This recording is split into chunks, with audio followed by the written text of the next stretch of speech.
Now, when I was a kid, I was a pig. I was a slob. I couldn't clean anything to save my life, much to the despair of my parents. And the worst part, besides the kitchen, where I would let the dishes go for weeks and weeks and weeks until they got angry, and we'll just not talk about what happened then,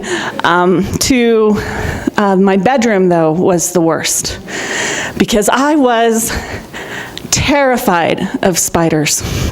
And you may not understand how being terrified of spiders would lead to you having a messy room. You'd think almost that being terrified of spiders might lead you to have a very clean room. But I had watched a documentary once on the brown recluse. And I had heard that the brown recluse liked to hide under things. And so my room would be clean, and then something would fall on the floor. And if it was on the floor for any length of time that I was not actively staring at it, if I blinked, or if I turned away for a second, or it fell on my floor as I walked by and I didn't notice, and I came back into the room later and there was a thing on my floor, and oh my God, there was going to be a brown recluse underneath it. I just knew it. So I was just going to leave it alone, because if I deprived it of its home, of course, it would be angry, and it would seek revenge, and it would seek revenge on me, and it would make its new home in my bed. So I would just leave it there. And then, once one thing fell on the floor, the spider, I kind of would start by putting things like in a trail towards the door, little pieces of cloth. Like maybe it would think that was a nicer neighborhood and move that way. Slowly move that way out till it get to the front door. But eventually the plan would fail and stuff would landed all haphazard, and then I wouldn't know where that spider was. So I would go to the beginning of the room, and I was like, okay, there's piles everywhere. There's piles. Okay, I can... Safe, okay.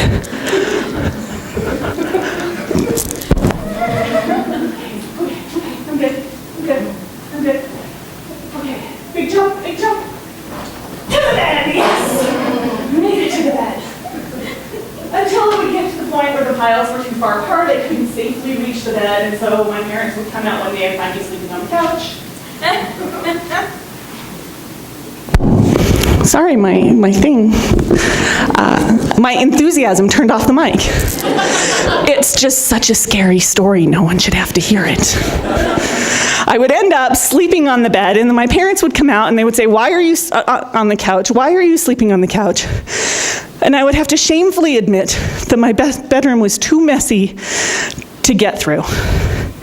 And then my parents would get all exasperated, and my dad would come down, and he would come down to the room, and he would clean my room for me. And this was always a traumatic event. First of all, because we did always find spiders. Shocking. And so I was, of course, validated in my fear, because I was sure they'd been there the whole time. But also because my dad's method of cleaning, when he got to that point, involved a broom, a very large garbage bag, a dustpan, and a whole lot of indiscriminate dumping of my stuff in that bag.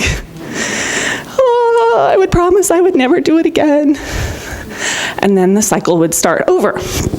I was not the most logical of children, as you can tell. One day, not too soon after a cleaning, I saw with my own eyes this time, I saw it, a ginormous wolf spider skitter across my room and into my closet. And behind a shelf, a cabinet shelf thing that's supposed to go on the wall but was on the closet floor. And I thought, I can be brave.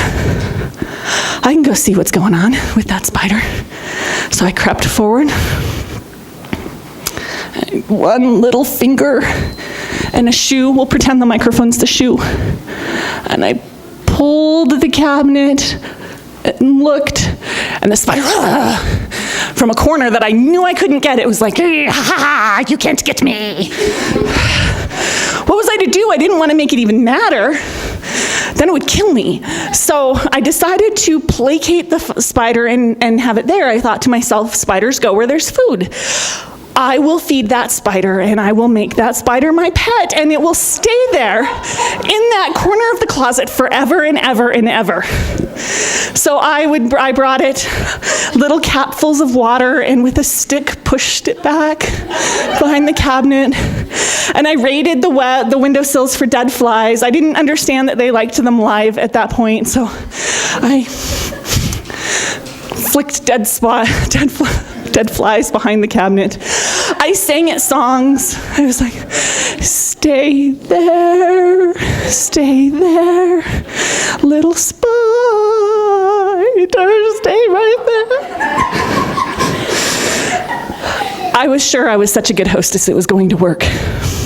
A couple days later, I decided to check on the well-being of my pet, and I carefully lifted the cabinet and, oh my God, it was gone!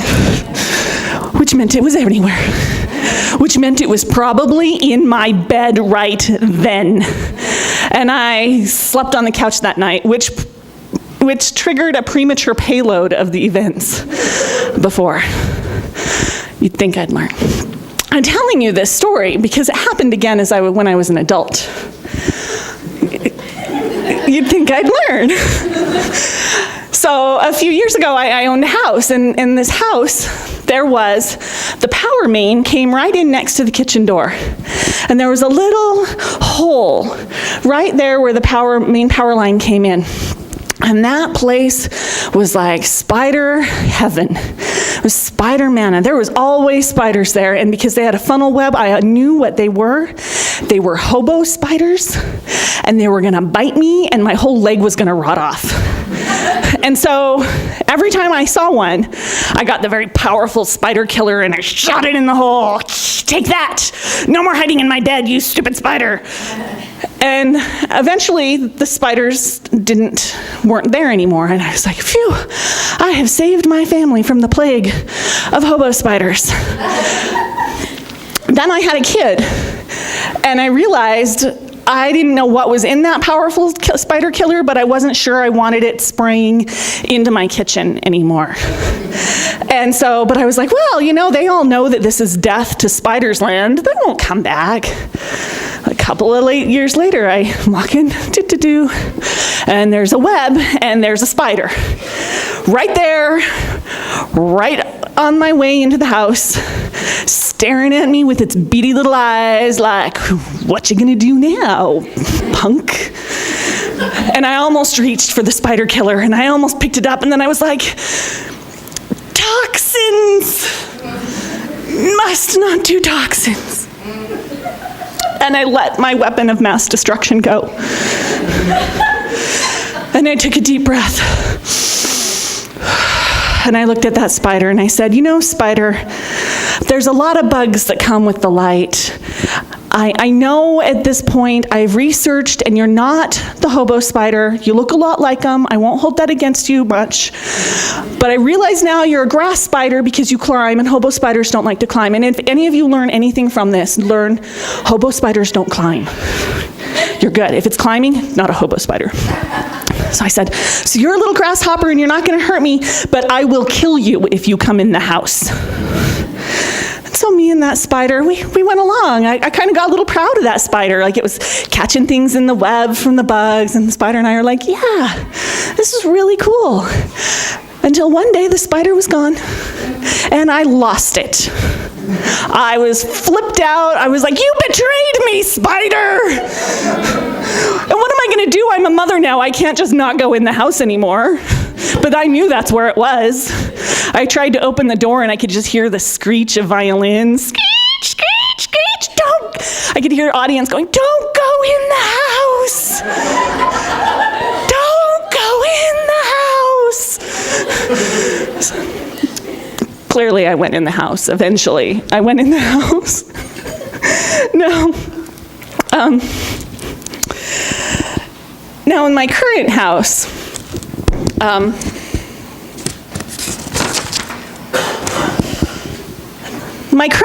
I've just rediscovered the power of naming things. So I moved out of the other house and I moved into a new house. And The new house is beautiful and we loved it. And there was one problem with the new house, which was that there was a spider that liked to live in the corner of the stairs on the way to the basement. And I had put the kids' playroom down in the basement. And so every time I smashed that spider, and believe me, I smashed that spider, the next time I'd walk down the stairs, there would be, damn, that same freaking spider standing in the stairs. I don't know. Come to plague me. How many lives do spiders have? I think they have like 70 billion of them. So, and the kids, so, we put the toys down, and then I'd kill a spider, and then I swear the kids would come running upstairs screaming like 10 minutes later, "The spider's back, it's going to get us." And I would go down and kill the spider. "The spider's back, it's going..." Kill the spider. And eventually I got tired of killing that spider. You wouldn't think I would, but I did. I got so tired of killing that spider. It was just taking so much energy to go up and down the stairs. And really, it didn't ever want to do anything to anybody. It was just sitting there in that hole, minding its own business, eating, I don't know what, I don't want to know what it was eating. So the only problem was, and the stairs are wide, it's not like the kids had to shake hands with it to get by. It was only if the kids could get over their issues with that spider living there, our world would be a happier place, really. And so I sat and I thought, what can I do to help my kids get over this fear of this spider so that I can kill it on my own time? And one day, I had killed it, and it had not yet resurrected. And then the morning came, and I saw that there was yet another spider there, and before the kids woke up, I was all excited, and I woke up and I said, "Kids, we have a new pet. It's so exciting, we have a new pet." And the kids are like, "What? I said, "It's a spider, and it's named Martha." And they're like, "Wow, where's Martha?" And I was like, "Let me show you, see?" And they're like, "That's the same spider you keep killing." I said, "I know, it's back. Its name is Martha, and it keeps coming back because it loves us so much, and it wants to just sit here and eat bugs and keep our house bug free." Well, it worked. Those kids went from instantly screaming anytime they saw Martha to, "Martha!" And they fed it ants in its little web, and they watched it wrap the little ants up. There was one day Desmond, my middle child, fed it a fruit snack. We learned that day that spiders do not like fruit snacks. We learned about a lot of things that spiders don't like to eat. It was a very learning experience. And I have to say that it proved to me that some of my greatest parenting moments have come from utter laziness. Because believe me, I still vacuumed up that spider every time I walked past it. But it was on my time. My time I vacuumed that spider up. And yet every time I vacuumed it up, within another couple days, there would be a new Martha there. And the kids would go, "Well, where's Martha?" "Oh, she went on a trip. She'll be back." And she always was. And the kids never seemed to really notice the slight changes in color and body size and legs. Although I had an answer for that. I was going to talk about reincarnation into new bodies, and that it was working through the cycle on its way to nirvana. But they never asked me that question, so I didn't have to go there. But one day I vacuumed up Martha, and Martha didn't come back for 2 weeks. Martha didn't reincarnate for 2 weeks. And after the first week, the kids got sad. They actually started grieving their Martha, and they left little offerings in Martha's home. And even I started feeling a little bad for that murder that time. But I was like, maybe I shouldn't have killed Martha. But then 2 weeks later, the kids came running upstairs, and they're like, "The spider's back, but it's not Martha. This one's got longer legs. Maybe it's Martha's cousin. We call it long legs." And I went down there, and I was like, I'm wanting to make sure that this long-legged spider isn't like a black widow or something, because I walked down, and it looked a lot like the Martha, but they were right. It had slightly longer legs. And I said, "You know what? I think this spider's name is Plimpton." And the kids decided to call it long legs because they didn't get the joke, much like many of you. So, So Plimpton took over the honor of reincarnating as Martha, and to this day, the kids still, Plimpton disappears in the winter, and there's a big celebration when Plimpton reappears in the spring. And the kids have learned, they've extended that compassion to other spiders. Any other spider they meet is a relative of Martha or Plimpton's. And even when they feed those spiders, if they find them in an inconvenient place, such as their playhouse, they gently escort the spider to another inconvenient place, usually to me. And they've completely lost their fear of spiders. Now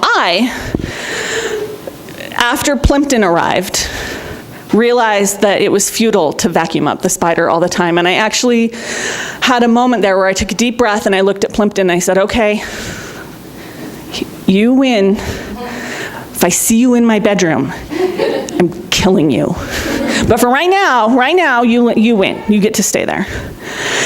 And then watching my children over the last several months take such good care of all the spiders around us, there came a day when I saw a big, fuzzy, jumping spider in the kids' toy room.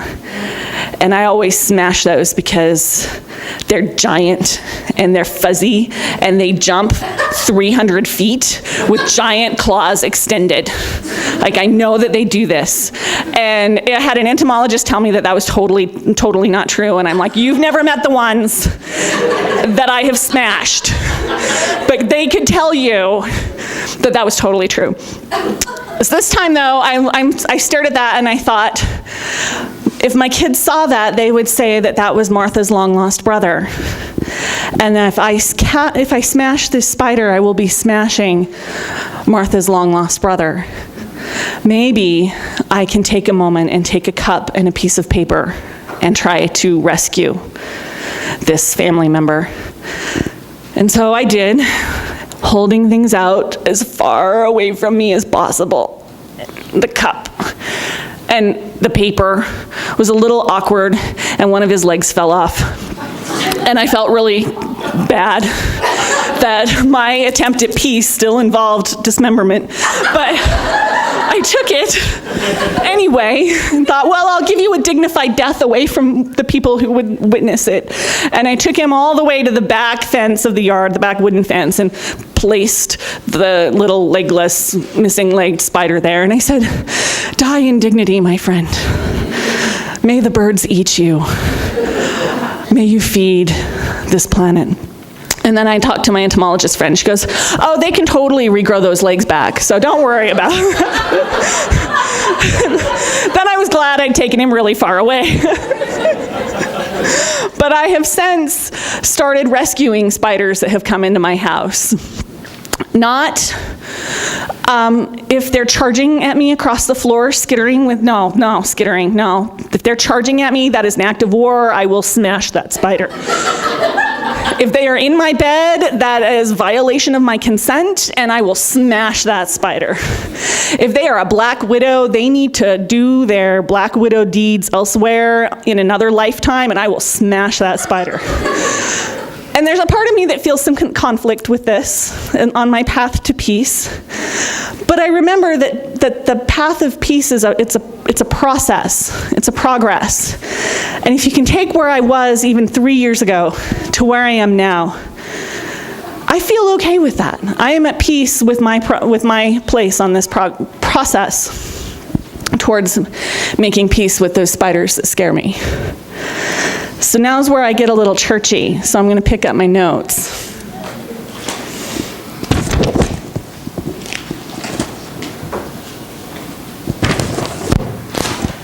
I'm required to be a little churchy on my last day, right?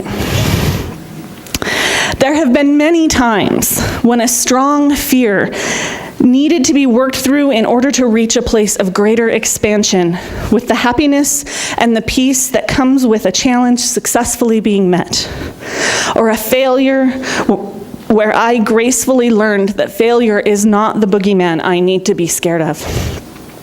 Buying a house for the first time, choosing to become a parent, choosing to enter grad school, separating from my partner of 9 years, and, of course, if I'm going to talk about making peace with what frightens me, I need to talk about my work here as your Director of Religious Education. I applied for this job under a great deal of pressure from someone who didn't know me well. But they knew my background, and they knew I was miserable at the job I had at the time, and that I was underutilized at that same job, and that I needed a challenge. I eventually applied because I figured there was no way you were going to hire me.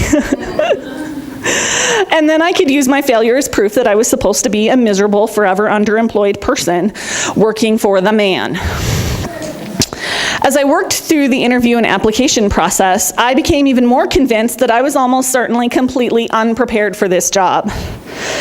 And yet I was so drawn towards the work and ministry of directing the religious education classes here in this community that I couldn't resist the risk that I was about to not only make a complete fool of myself, but also let down an entire community. And so I took deep breaths, reminded myself that failure would be a growing opportunity and that I would survive just as I had been surviving those spiders. That I was not going to be poisoned or eaten whole by this larger-than-life spider metaphor. And I agreed to become Director of Religious Education for all of you. Over the past 5 years, I have grown in ways I could not have imagined. I have discovered hidden talents, tapped into unknown wells of strength, expanded the depth and types of creativity I am capable of, and overcome many smaller fears. The fear of singing in public, the fear of performing my ukulele in public, the fear of speaking in public, of telling stories in front of large groups of people, the fear of initiating conversations with strangers, the fear of asking strangers to do favors for me or to donate money to my cause.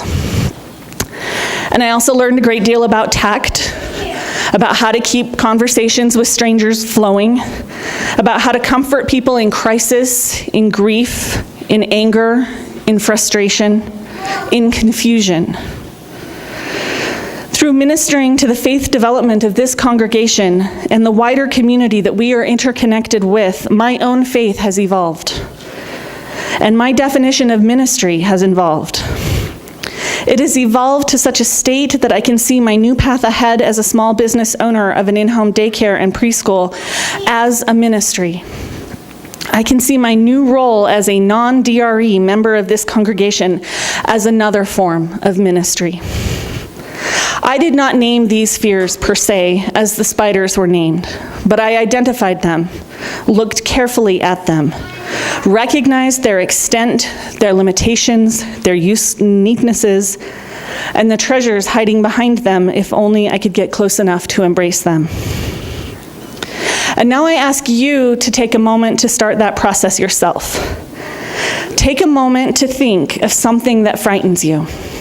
It can be something large, like a transition in your life, or it can be something small, like spiders, or slipping on a banana, or bleaking when you talk on somebody.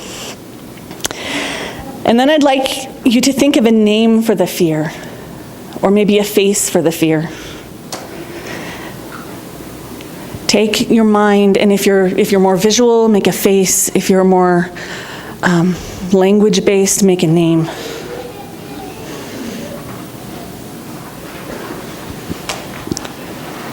Now I'm going to ask for a few volunteers to help me out.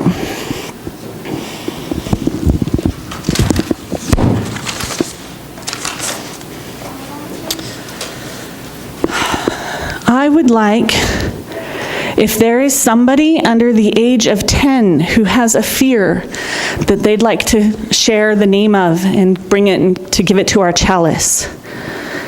Is there anybody under 10 who would like to do this?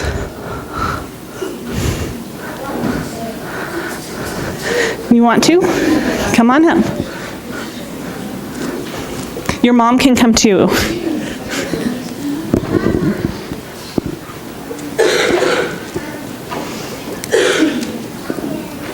Come on up. Come up the stairs.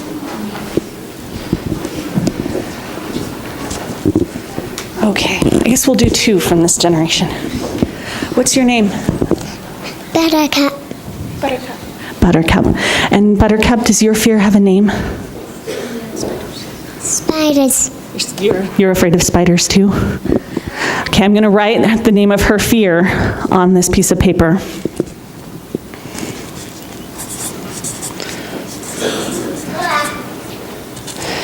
And we are going to throw these papers into our chalice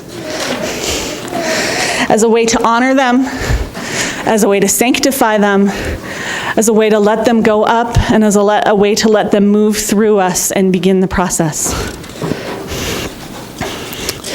Buttercup, since you're so little, I'm going to throw it in the fire for you, okay?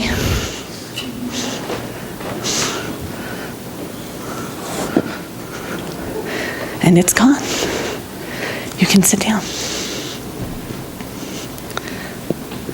What is your name? Sedana. Sedana. Sedana. And what is the name of the thing that you are afraid of? Spiders. Does your spider have a name? Tarantula. Tarantula, she's being specific.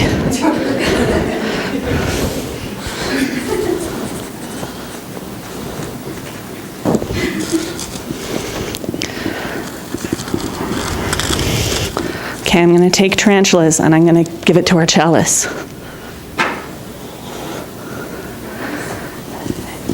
Thank you, you may be seated.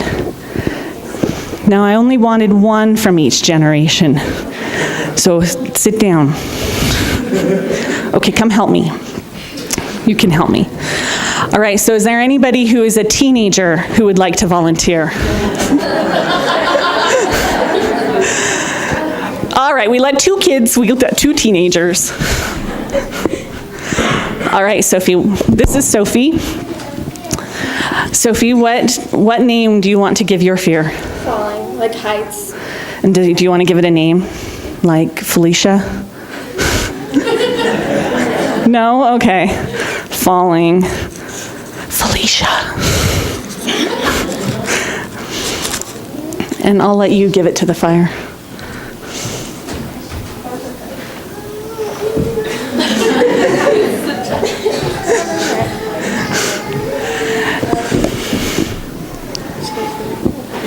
I'm scared of zombies, but no.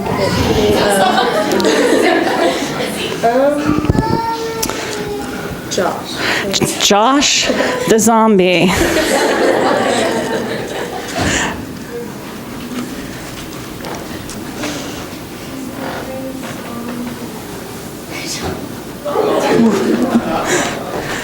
Okay, someone in their 20s. Is there anybody in their 20s? Scott, come on up.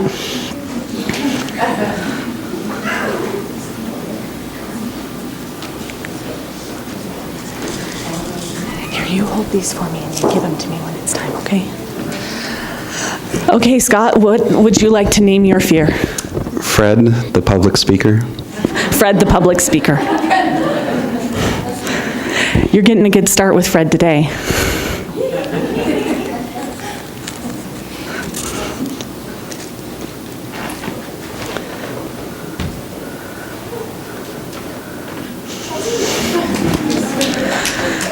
Is there somebody from their 30s who would like to come name a fear and give it to the chalice? Apparently the 30s are fearless. No fear for any of them. Okay, Jess. Jess is not fearless, but she's fierce.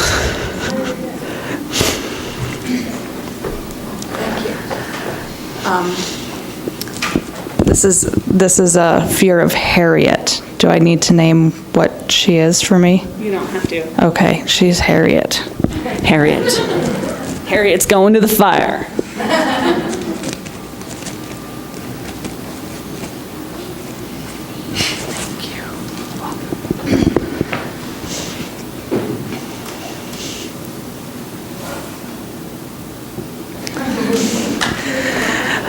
And now their 40s. Anybody who's in their 40s?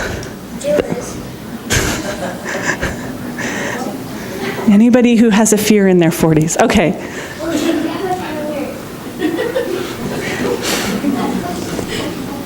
Oh, well, tell me, what do you want to name your fear?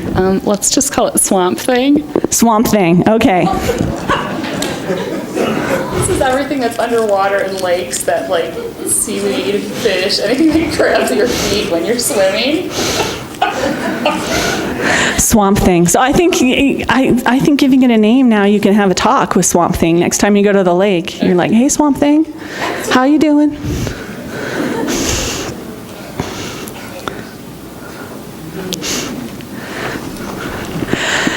'50s? Is anybody here in the 50s that has a fear they'd like to share? The name of? Oh, Peter.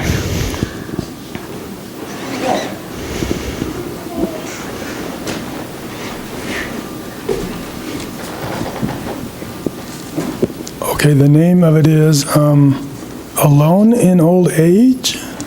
Alone in Old Age. It is a long one. Can we call it Loney? Alone in Old Age. All right. There you go. Oops.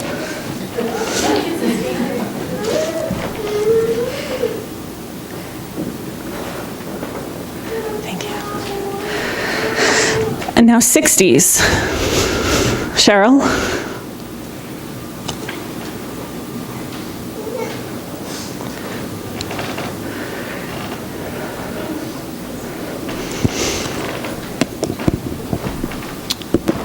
His name is Fritzy the Failure.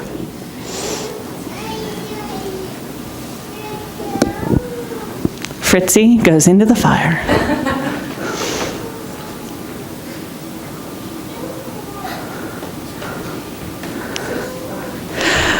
'70s.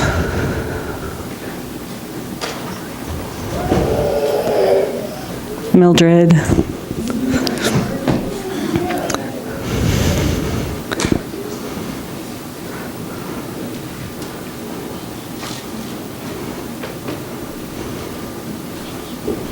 Sometimes afraid of an auto accident. So auto accident. Auto. Car accident. Not often, but once in a while.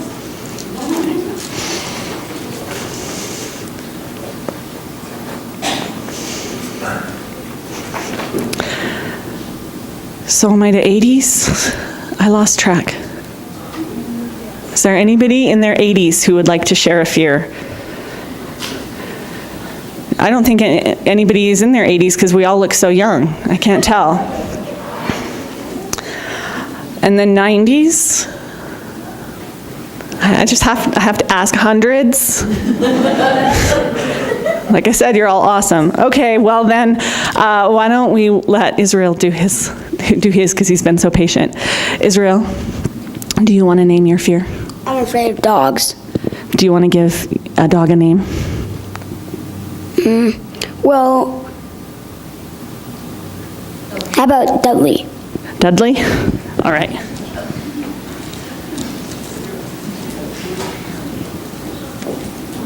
Okay, give me all of these. Okay.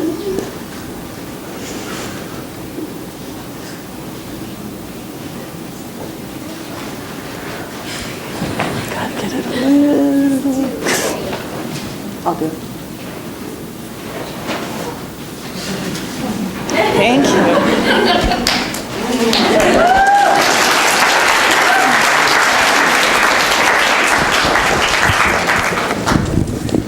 I bought that flash paper my first year as DRE and haven't used it till now. I had to find a reason. I want to end my sermon with the following words from my favorite poet, Brian Andreas. And it just so happened that I have his calendar, and so this is the picture and the quote on the calendar for this month, and it seemed almost God-touched.